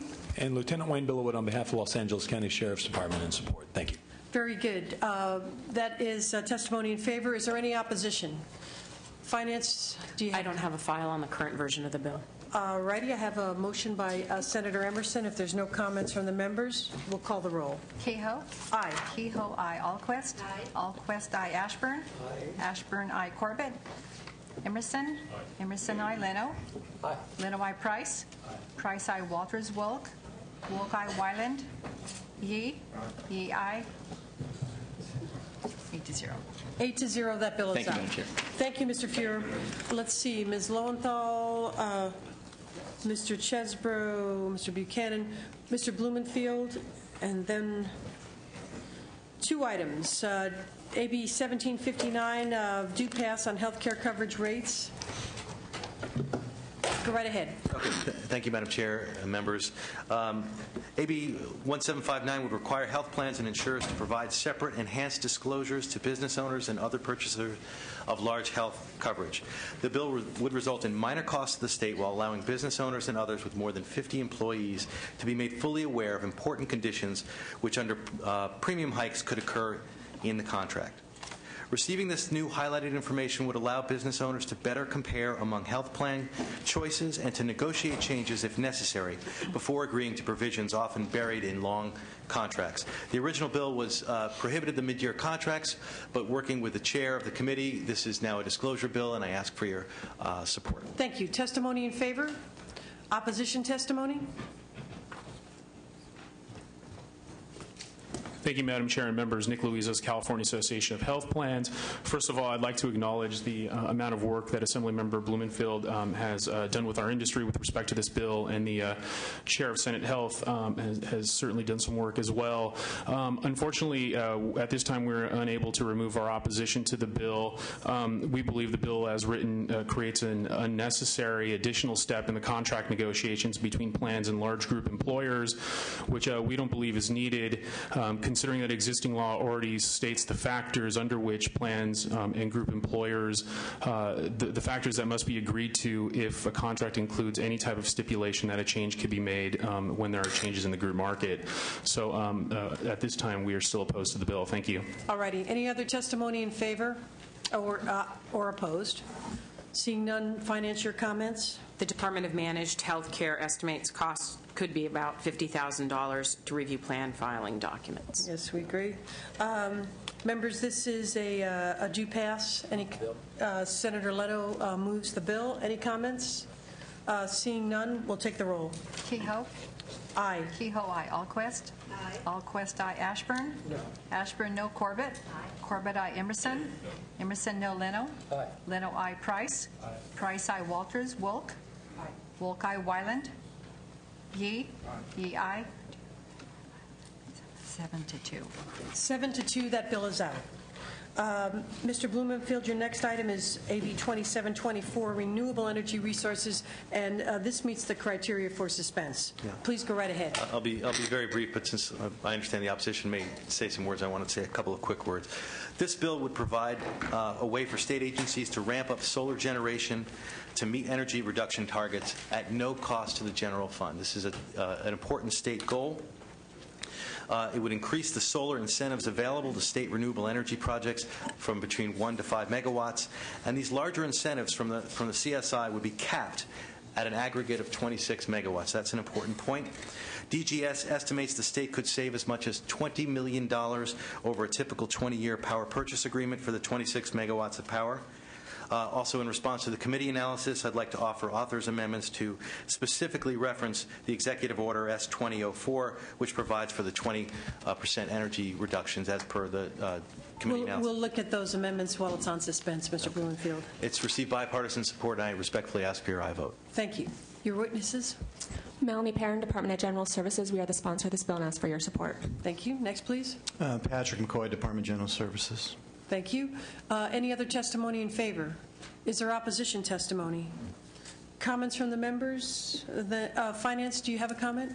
The PUC estimates it would require $110,000 from the Public Utilities Reimbursement Account and one full-time position.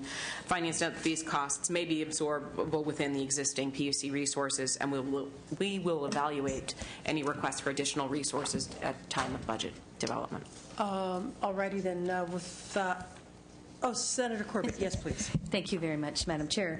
I just wanted to say that I think this is an extremely important bill that will help support our solar industries in the state of California, and I know we're all very interested in seeing our green businesses grow, and it's a very important part of our economic recovery. So I would like to ask that the committee look at this bill favorably while it's on suspense, and if there's an opportunity to add me as a co-author, Assemblymember Blumenfeld, I would appreciate it.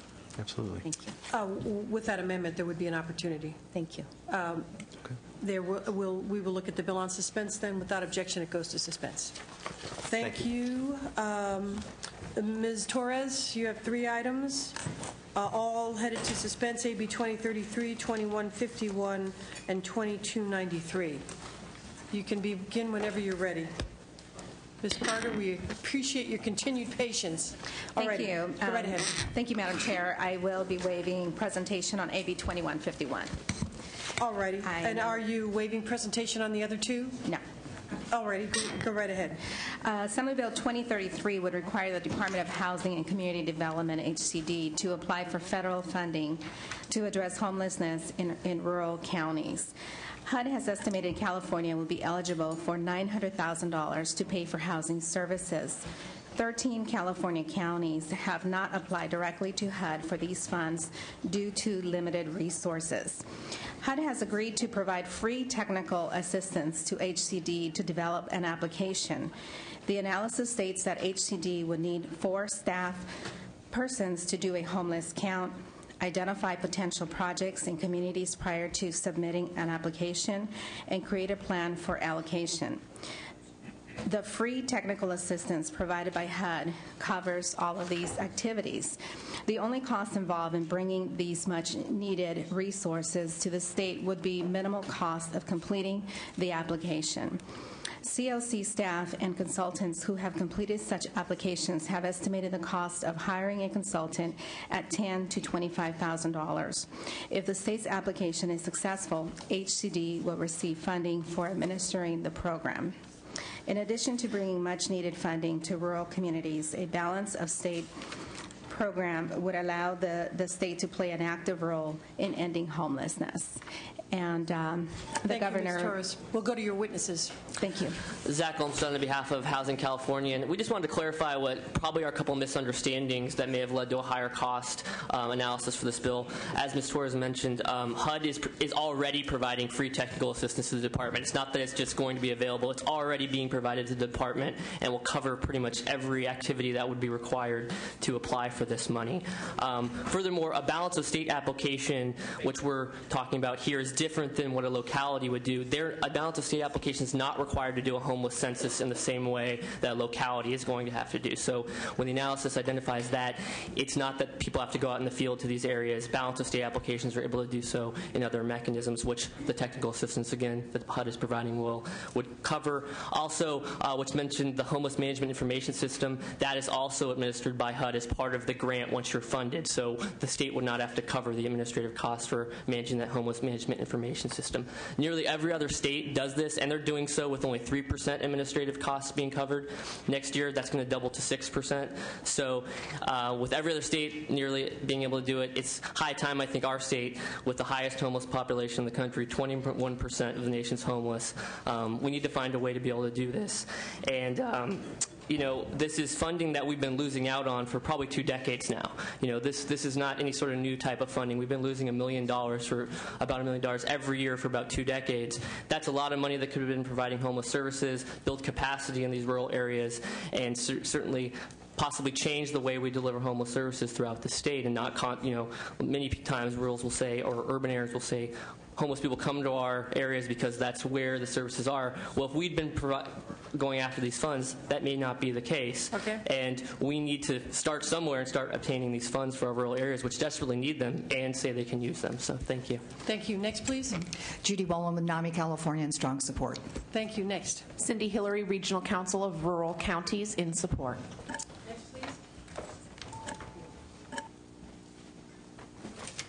Pat Ryan with the California Mental Health Directors Association in support.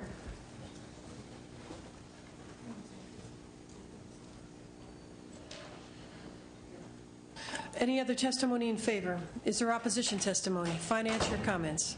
Madam Chair, HCD has not yet completed its fiscal analysis, but it has indicated that the bill will carry significant costs associated with completing homeless surveys and various other tasks required by the Federal Department of Housing and Urban Development to develop and maintain a COC program.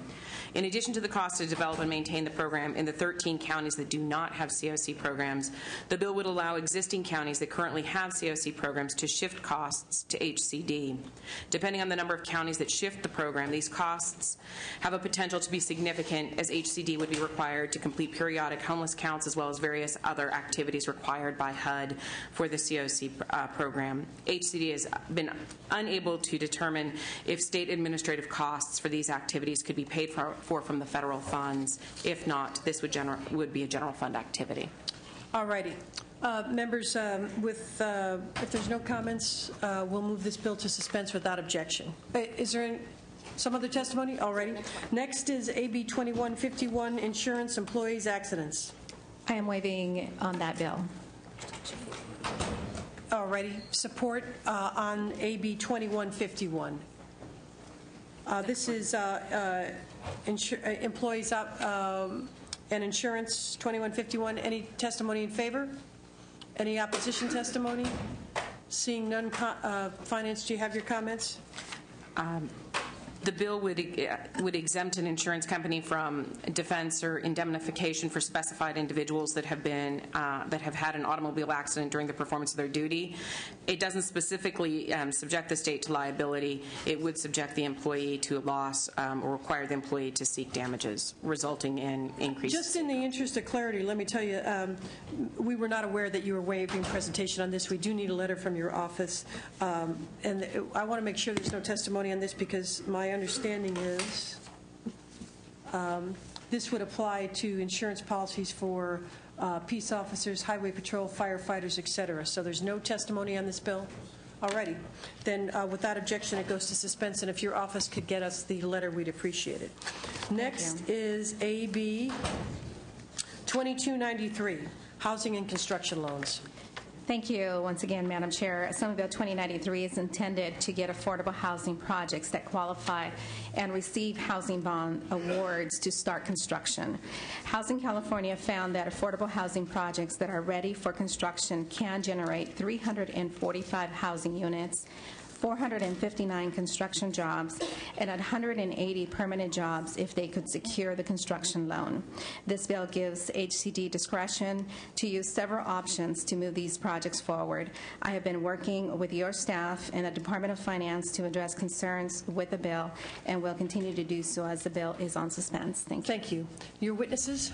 Madam Speaker and members, Madam Chair, members, Housing California is pleased to be the sponsor of this bill. It's supported by nonprofit developers and banks from around the state, including Union Bank, Silicon Valley Bank, and the San Diego Housing Federation. Just briefly on the bill's fiscal, as far as we've seen, there isn't any evidence that it will have a general fund impact. The Department of Housing currently has approximately $1.2 billion in cash from previous bond sales, approximately $300 million of which they've held since spring of 2009. AB 2293 will put a small portion of that money, the $23 million, to work on these 4 developments. So we respectfully request your vote. Thank you. When we look at it in suspense. Any other testimony in favor? Opposition testimony. Finance, do you have a comment on this one? The Department of Finance is opposed to this bill because providing bond funding during construction period would subject HCD's bonds to substantial risk. Additionally, reserving cash in escrow accounts for specific projects during construction would increase general fund debt service costs by requiring debt service payments for bond cash that is not needed for 2 to 3 years. And reserving bond cash, as proposed by the bill, would slow down the state's ability to fund other projects that may be proceeding faster and are ready to draw down funds. And finally, the 3-month implementation requirement may be insufficient to give HCD, given that HCD does not currently have the personnel or processes in place to monitor construction loans. Thank you. Then if there's no comments from the members, we'll move that bill to suspense without objection. We'll work with you on that in the meantime.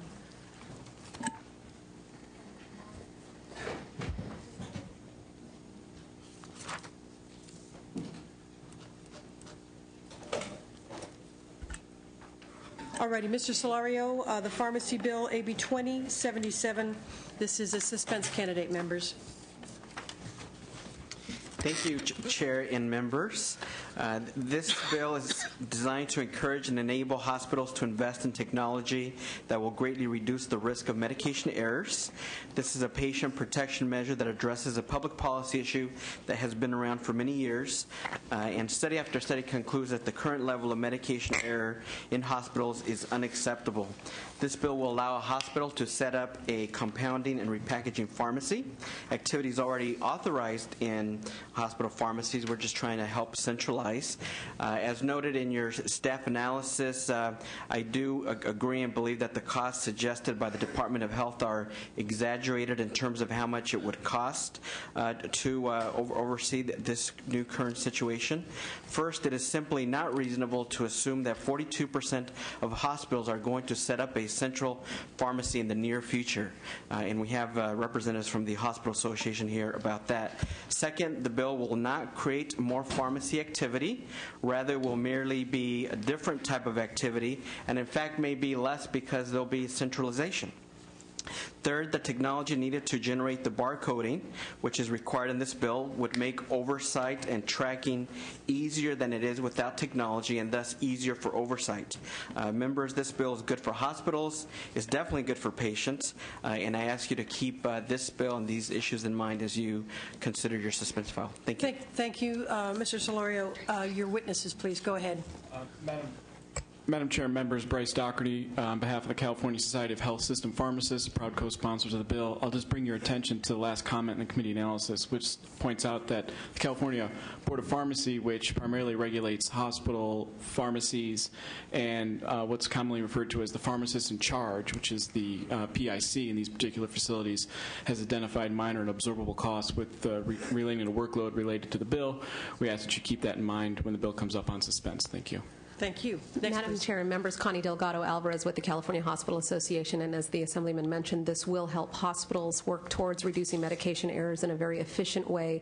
I would like to note that we represent about 450 hospitals, but we do have just about 24 to 25 hospital systems that would be eligible to participate in a program like this, and we are in support. Thank you. Any further testimony in favor? Is there opposition testimony? Come on up, please, and then we'll take finance.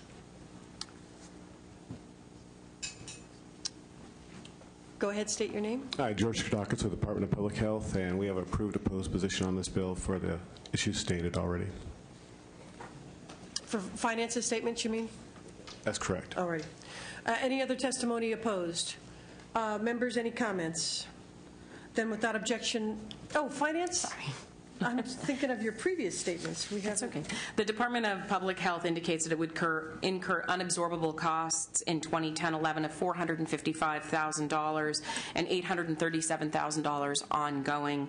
And based on the costs associated with that, the Department of Finance is in an opposed position. All righty. Then let me see. We are, if there's no comments from the members, we will move this item to suspense. Thank you very much. Mr. Solorio. Ms. Hayashi. Mr. Eng, AB 2289 on smog check penalties. This is a due pass, members. Welcome. Yes. Thank you, Madam Chair and members. It's an honor to be here this afternoon. AB 2289 will update California's smog check program by using the best practices found in 32 other states. It's a win-win for the state of California, and let me tell you why. First of all, it's going to reduce the costs of industry by giving them more options and allowing them to be provided with more updated equipment. Number two, it'll create business and job opportunities. There'll be 400,000 new identified emissions vehicles that will need to be rectified. The analysis notes an average cost of about $80,000 a year for the next 3 years. On the other hand, let's balance that with the cost savings to consumers. Consumers will save about $180 million a year because their costs of getting a smog check will be cut by about 50%. Finally, let's look at the health benefits to the state of California. This bill, members, will remove the equivalent of 70 tons of pollutants a day. That's the equivalent of taking 800,000 vehicles a day off of California's roads. This bill has bipartisan support and sponsored by the Department of Consumer Affairs, Bureau of Automotive Repair, and the California Air Resources Board, both of whom are here to testify at your pleasure. Your witnesses, please. Welcome. Madam Chair and committee members, Rob Oglesby with the Air Resources Board, proud to be co-sponsor of this bill. It'll save consumers money, make the governmental program more efficient, and clean the air. Thank you. Next, please. Sherry Mell, Department of Consumer Affairs, Bureau of Automotive Repair, in support of the bill. Next. Laura Zuniga, with the Department of Consumer Affairs, in support. All righty, and we have additional witnesses, so we need those chairs, please. Thank you. Madam Chair, Brendan Tuig on behalf of the California Air Pollution Control Officers Association. We think this bill will have a positive impact on public health and save the state money. We urge your support. Thank you. Next, please. Tom Addison with the Bay Area Air Quality Management District, in support. All righty. Madam Chair, members, Josh Milan on behalf of the California League of Conservation Voters, who've identified this as an environmental priority for us this year. Thank you. Senator Leno moves the bill. Thank you. Additional testimony in favor? Opposition testimony? Come on up, please, and then we'll go to finance. Opposition. Welcome, sir. State your name. Good day. My name is Sonny. Pull that microphone down in front of you and Yes, go good ahead. day. Thank you for the opportunity to be here this morning. I represent the California Service Station Automobile Association, and I'm the executive director. In most part, the association agrees with the amendments that have been introduced on AB 2289. Casera has one area of contention with regards to the amendment that was referred on June 29th. Casera opposes the ownership of test and repair stations by owners of a test-only facility. All righty, thank you very much. We'll look at that. This is a due pass, so I guess we'll be looking at that at the fly. Finance, do you have... Madam Chair, costs to DCA and ARB would be minor and absorbable, and the Department of Finance is in support of this measure. Any comments, members? Have a motion from Senator Leno. We'll call the roll then. Kehoe? Aye. Kehoe, aye. Alquist? Ashburn? No. Ashburn, no. Corbett? Corbett, aye. Emerson? Leno? Aye. Leno, aye. Price? Aye. Price, aye. Walters? Wolk? Wolk, aye. Wyland? Yee? Yee, aye. 6-1, it's out. 6-1, that bill is out. Thank you, Mr. Thank you, Madam Chair. Thank you, members. Let's see. Ms. Carter, you're next, and then we'll go to Ms. Buchanan. This is AB 2307, Education Academic Performance. This is headed to suspense. If you could be, I appreciate your patience, Ms. Carter, but as brief as possible. Thank you, Madam Chair and members. 2307 deals with school dropout and recovery. It will ensure that dropout and recovery schools have the ability to measure accountability through an individual pupil growth model. The costs associated with this measure are minor, and it will allow dropout recovery schools to demonstrate actual growth on a student-by-student basis and to accommodate the unique characteristics of the dropout recovery student. And I have Ernie Silver here representing the sponsors of the bill to comment and ask for your vote. We'll go to your witness. Madam Chair and members, Ernie Silva on behalf of Sciatech High School. We are a dropout recovery high school and the sponsors of AB 2307. We serve about 2,000 students at each of the Job Corps centers in California. What this bill does is allow us to report data in lieu of other data that the bill does not authorize any funding for us. This holds us accountable for each of our students instead of other tests which aggregate data and for which most of our students don't participate.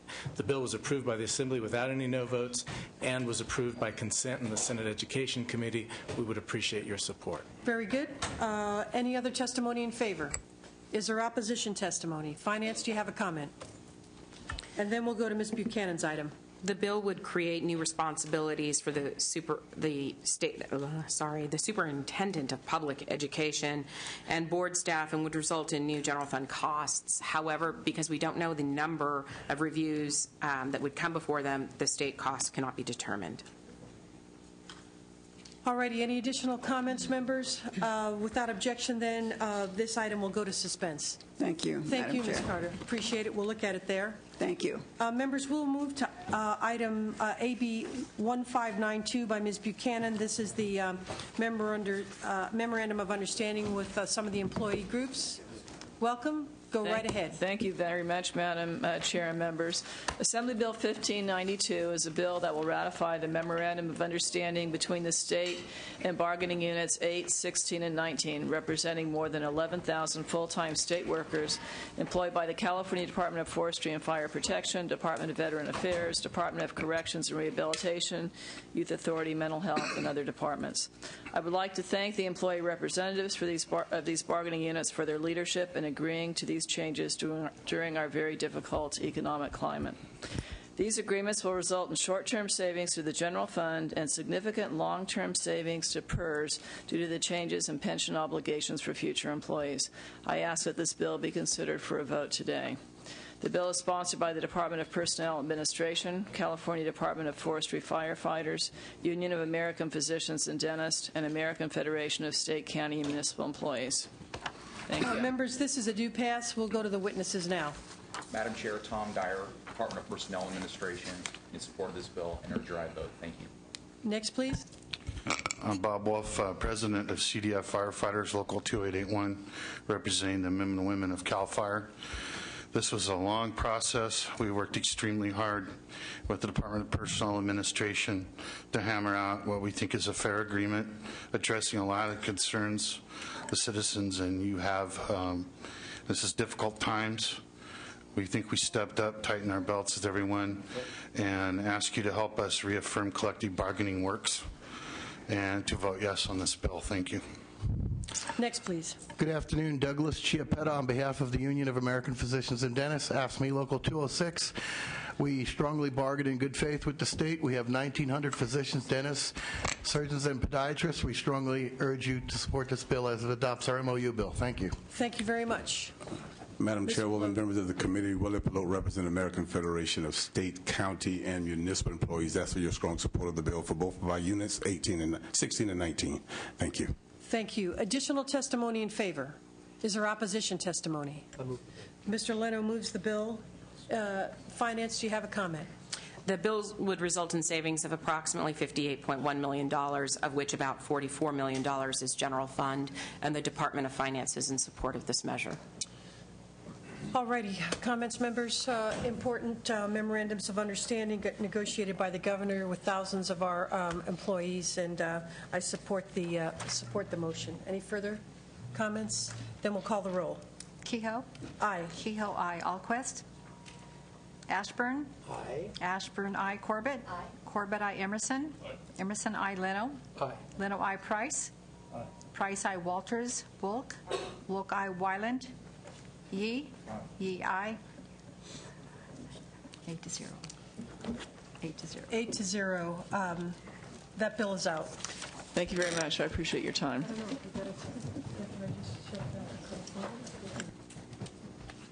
Thank you, Ms. Buchanan. Any other members present? Then let's do some wave presentations before we go to the floor, members. I really appreciate everyone's cooperation. We'll go back up to the top of the file. Mr. Bell, AB 12, California Fostering Connections. Is there testimony in favor of foster kids support? Is there opposition testimony? Finance, do you have a comment? This bill would result in savings of $4.3 million to the general fund in fiscal year 10-11. In 11-12, foster care and adoption benefits would begin expanding through phased-in approach, resulting in additional general fund costs.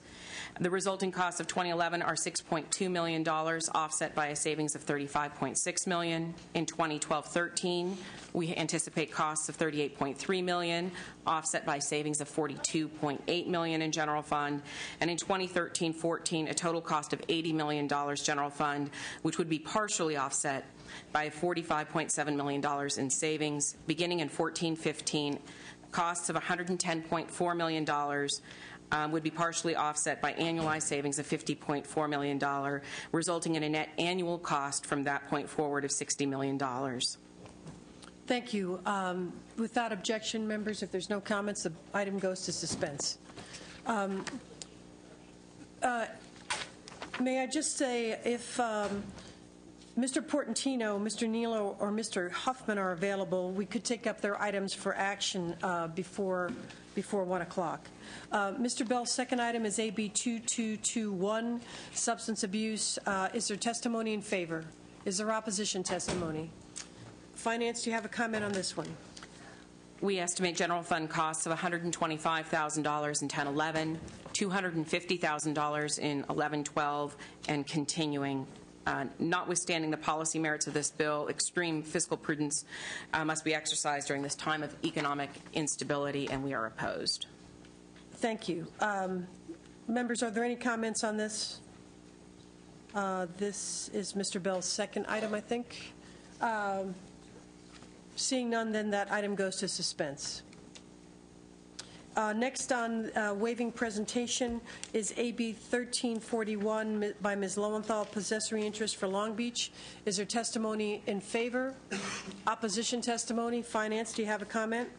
Finance concurs with Los Angeles County Assessor's estimate that the possessory tax exemption provided by this bill could result in a presently unquantifiable reduction in future property tax revenues to Los Angeles County K-14 school districts. We note that if this exemption is not enacted, the AOC would be obligated to reimburse the private entities' possessory tax liability, which could be between $4 and $5 million of general fund. All righty. Members, if there's no comments, then this item goes to suspense. Next is Ms. Lowenthal's AB 2747 on pharmacy services for prisoners. Is there testimony in favor? Is there opposition testimony? Finance, do you have a comment? The receiver indicates that this bill would result in cost avoidance of approximately $40 million a year through the implementation of a fully functioning pharmacy service program, and this would be included as part of the $820 million reduction to their budget in 2010-11. All righty. Then, if there's no comments from the members, without objection, the bill will go to suspense. That's Lowenthal. Ms. Caballero, I see you down there, just barely behind Ms. Ingenito. This is a suspense item, members, and Ms. Caballero has 2508 incentive grants in 2007. Please go right ahead. Thank you, Madam Chair and members. I appreciate the fact that this is a suspense item, and I guess I disagree with that. fairly significantly. I carried a bill a couple of years ago that basically implemented this infill grant program, and as I took a look at the cities that received grants under the program, what I realized is that a large majority of the grants went to highly urbanized areas.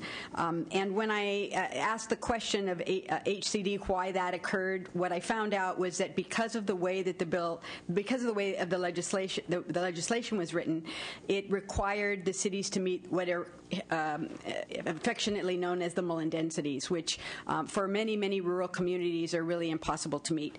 AB 2508 would allow a jurisdiction to petition the Department of Housing and Community Development for a jurisdiction reclassification because of that classification process that's in the grant.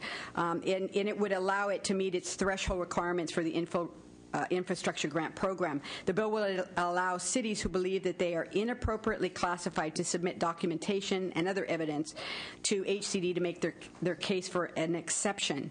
The jurisdictions eligible for the infrastructure grant would submit an addendum documenting the infeasibility of adhering to the one-size-fits-all density prescription in the government code. The only costs associated with this bill are the staff costs to review the petition, which would presumably be reviewed along with the infrastructure grant applications. HCD is not required to grant an exception. It just gives them an opportunity to try to fit the prescriptions of the grant. Amendments in the Transportation and Housing Committee limit the number of jurisdictions that may petition for this exception to a few that may not be appropriately classified. The bill has unanimous support from the League of California Cities, has enjoyed unanimous bipartisan support throughout the legislative process, and I respectfully ask for your aye vote. Thank you. We appreciate you taking the time to come here in person and speak to the committee about this, but the analysis I support. It is accurate that it would affect bond funding in the future, and the cost pressures are in the millions of dollars. I understand that we have to work harder to balance development in the rural and less urban communities. So I'm sympathetic, but it's still going to suspense. All right. Thank you very much. Let's see. Are there comments from members on this? Support and opposition. Excuse me, Ms. Caballero. Wait 1 minute while I take the witnesses. Come on up here. You're in support? Yes. And tell me your name. Erica Ariaga, on behalf of the City of Salinas, in support. All righty. Any other testimony in support? Opposition? Finance? Do you have your comments? 2 notices of funding availability rounds have been offered by HCD already for a total of $790 million, and there are no funds available at this time for this program. All righty. Then, as I said, members, without objection, it goes to suspense. Thank you again, Ms. Caballero. Members, we are due on the floor now for, and will be our remembrance of Senator Cox, so I think we should be prompt.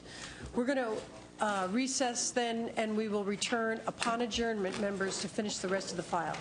Thank you very much.